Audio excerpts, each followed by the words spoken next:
Chapter 20 आँख के अंधे और नाम नयन सुख। उमेश जबलपुरी।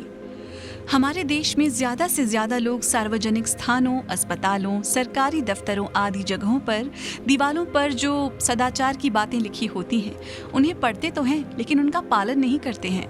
ऐसे करोड़ों नयन सुख हमारे देश में मौजूद हैं जो आँख होते हुए भी बिना आँख वाला काम करते हैं। पेशाब करना मना है, कृपया लाइन से आएं, धूम्रपान निषेध है, कूड़ा करकट कूड़ादान में डालें, पानी व्यर्थ न बहाएं आदि हिदायतें लिखी होती हैं जिन्हें हम चुनावी नारे समझकर भूल जाते हैं और उससे न सिर्फ दूसरों को बल्कि अपने को भी हानि पहुंचाते हैं। बस स्टैंड, अस्पताल आदि सभी सार्वजनिक स्थलों में आपने सिगरेट पीना मना है पढ़ा होगा, लेकिन इसके बाद भी हम सार्वजनिक स्थानों पर धुआं छोड़ते हैं। धूम्रपान स्वास्थ्य के लिए बहुत घातक है, इससे हर साल लाखों लोग मरते हैं, अनेक बीमारियां उत्पन्न होती हैं, हृदय गति का अचानक बंद हो जाना और फेफड़ों का कैंसर आम बात है। फिर भी हम सार्वजनिक स्थानों पर बीड़ी, सिगरेट, सिगार, चिलम, हुक्का पीने से बाज नहीं आते हैं। हम लोगों में से अधिकांश लोग ये जानते हैं कि धूम्रपान का अप्रत्यक्ष प्रभाव कम प्राण घातक नहीं है। जो लोग सिगरेट का शौक नहीं रखते हैं वे लोग भी इसके धुएं से आंख, नाक में जलन, प्रदाह, गले में खराश आदि बीमारियों के शिकार हो सकते हैं और फेफड़ों का कैंसर तक होने की संभावना रहती है। बच्चों पर सबसे ज्यादा इसका प्रभाव पड़ता है और इन्हें श्वास संबंधी बीमारी, ब्रोंकाइटिस, निमोनिया होने का डर बना रहता है। सार्वजनिक स्थानों पर इतने बड़े माहौल में मुंह से छोड़े गए धुएं का स्त्रियों पर भी बुरा प्रभाव पड़ता है और उनमें हृदय रोग की संभावना बढ़ती है। गर्भावस्था में स्त्रियों पर जहरीला धुआं गंभीर असर छोड़ता है। इसके बाद भी हम में से कई लोग सार्वजनिक स्थानों पर जहर के गोले छोड़कर खुद की मौत को बुलाते हैं, साथ ही साथ अन्य लोगों की भी मौत को अकारण बुलावा देते हैं। हम अंधे हैं, हमें बस रेल में धूम्रपान निषेध नहीं दिखता है। घरों, रेस्टोरेंट्स, क्लबों, होटलों में बैठकर हम खुलेआम हाइड्रोजन बम छोड़ते रहते हैं और दीवारों की तरफ नहीं देखते हैं जहां हमारे जैसे अंधों के लिए ही चश्मा लगाया गया होता है। हमारे घर में मेहमान आते हैं और मान न मान मैं तेरा यमराज की तरह सिगरेट सुलगा कर बैठ जाते हैं। वहां पर शिष्टाचार आड़े आ जाता है। उन्हें मना कैसे करें?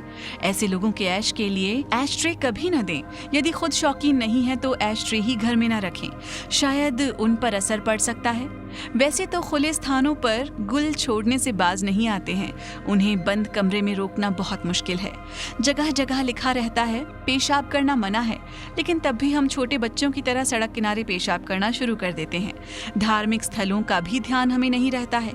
हम सूरदासों को सार्वजनिक महत्व के स्थल, अस्पताल, न्यायालय आदि कुछ भी नहीं दिखाई देते हैं और जानबूझकर कन्याशाला, गर्ल्स कॉलेज, बच्चों की पाठशाला, किंडरगार्टन आदि के आसपास चेन खोलकर खड़े हो जाते हैं, जबकि दीवारों पर बड़े बड़े अक्षरों में सिनेमा बोर्ड की तरह पेशाब करना मना है लिखा रहता है। इन अंधों को आंख दिखाने के लिए जगह जगह आपने देखा होगा कि टाइल्स दीवारों पर लगा दी जाती हैं जिसमें राम, रहीम, रोडेंग्स के देवताओं की फोटो धार्मिक एकता दर्शाकर लगाई जाती है ताकि किसी धर्मावलंबी के लिए कोई मौका दंगा फैलाने का न रह जाए।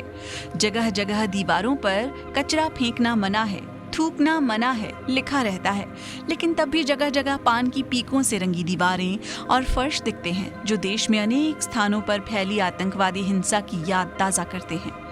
हम इतने ज्यादा अंधे हैं कि गली मोहल्ले, अस्पतालों, दफ्तरों में रखे कचरे का ड्रम भी हमें दिखाई नहीं देता है और जहां देखो वहां नेताओं के आश्वासनों की तरह कचरा बिखेरते रहते हैं जो हम सब के स्वास्थ्य पर प्रतिकूल प्रभाव डालता है।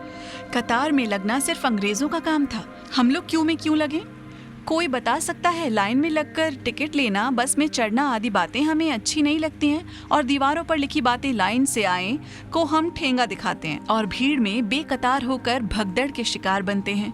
इस प्रकार के न जाने हम लोग कितने काम करते हैं जो बिना आंख वाले भी नहीं करते हैं। इसलिए यदि हम अपने आप को आंख के अंधे और नाम नयन सुख कहें तो कोई अतिशयोक्ति न होगी। ऐसे लोगों के लिए ही महात्मा गांधी ने कहा है कि अंधा वो नहीं जो देख नहीं सकता, अंधा वो है जो देखकर भी सुधरना नहीं चाहता है। उमेश जबलपुरी।